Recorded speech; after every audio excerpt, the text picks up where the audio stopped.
प्रेरितों के काम अध्याय 24। 5 दिन के बाद हनन्याह महायाजक कई पुरनियों और तिरतुल्लुस नामक किसी वकील को साथ लेकर आया। उन्होंने हाकिम के सामने पौलुस पर नालिश की।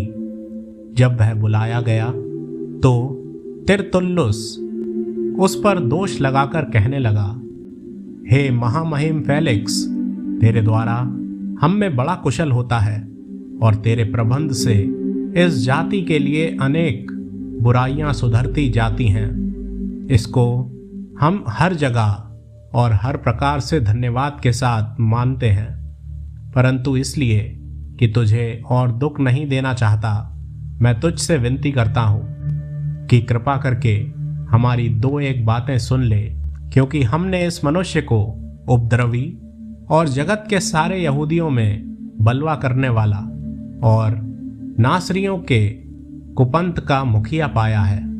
उसने मंदिर को अशुद्ध करना चाहा, पर हमने उसे पकड़ लिया।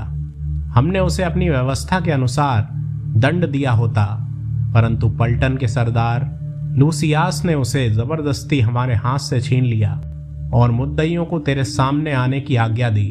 इन सब बातों को जिनके विषय में हम उस पर दोष लगाते हैं, तू आप ही उसको जांच करके जान लेगा। यहूदियों ने भी उसका साथ देकर कहा, ये बातें इसी प्रकार की हैं। जब हाकिम ने पौलुस को बोलने का संकेत किया तो उसने उत्तर दिया, मैं ये जानकर कि तू बहुत वर्षों से इस जाति का न्याय कर रहा है, आनंद से अपना प्रत्युत्तर देता हूँ। तू आप जान सकता है कि जब से मैं यरूशलेम में आराधना करने को आया, मुझे 12 दिन से ऊपर नहीं हुए। उन्होंने मुझे ना मंदिर में, ना आराधनालयों में, ना नगर में किसी से विवाद करते या भीड़ लगाते पाया, और ना तो वे उन बातों को जिनका वे अब मुझ पर दोष लगाते हैं तेरे सामने सच प्रमाणित कर सकते हैं। परंतु मैं तेरे सामने ये मान लेता हूँ कि जिस पंथ को वे कुपंथ कहते हैं, उसी की रीति पर मैं अपने बाप दादों के परमेश्वर की सेवा करता हूँ, और जो बातें व्यवस्था और भविष्यद्वक्ताओं की पुस्तकों में लिखी हैं, उन सब पर विश्वास करता हूँ और परमेश्वर से आशा रखता हूँ, जो वे आप भी रखते हैं, कि धर्मी और अधर्मी दोनों का जी उठना होगा। इससे मैं आप भी यत्न करता हूँ कि परमेश्वर की और मनुष्यों की ओर मेरा विवेक सदा निर्दोष रहे। बहुत वर्षों के बाद मैं अपने लोगों को दान पहुंचाने और भेंट चढ़ाने आया था। उन्होंने मुझे मंदिर में शुद्ध दशा में बिना भीड़ के साथ और बिना दंगा करते हुए भेंट चढ़ाते पाया। हाँ, आसिया के कई यहूदी थे। उनको उचित था कि यदि मेरे विरोध में उनके पास कोई बात हो तो यहाँ तेरे सामने आकर मुझ पर दोष लगाते, या ये आप ही बताएं कि जब मैं महासभा के सामने खड़ा था तो उन्होंने मुझ में कौन सा अपराध पाया। इस एक बात को छोड़ जो मैंने उनके बीच में खड़े होकर पुकार कर कही थी, मरे हुओं के जी उठने के विषय में आज मेरा तुम्हारे सामने मुकदमा हो रहा है।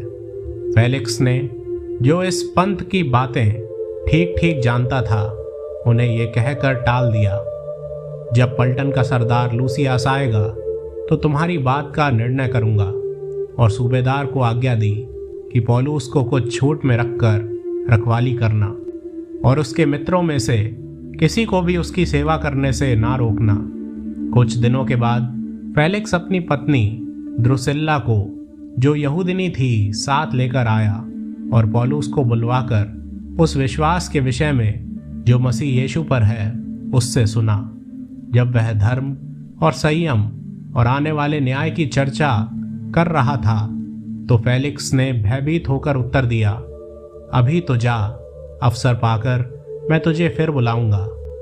उसे पौलुस से कुछ रुपए मिलने की भी आशा थी, इसलिए और भी बुला बुलाकर उससे बातें किया करता था।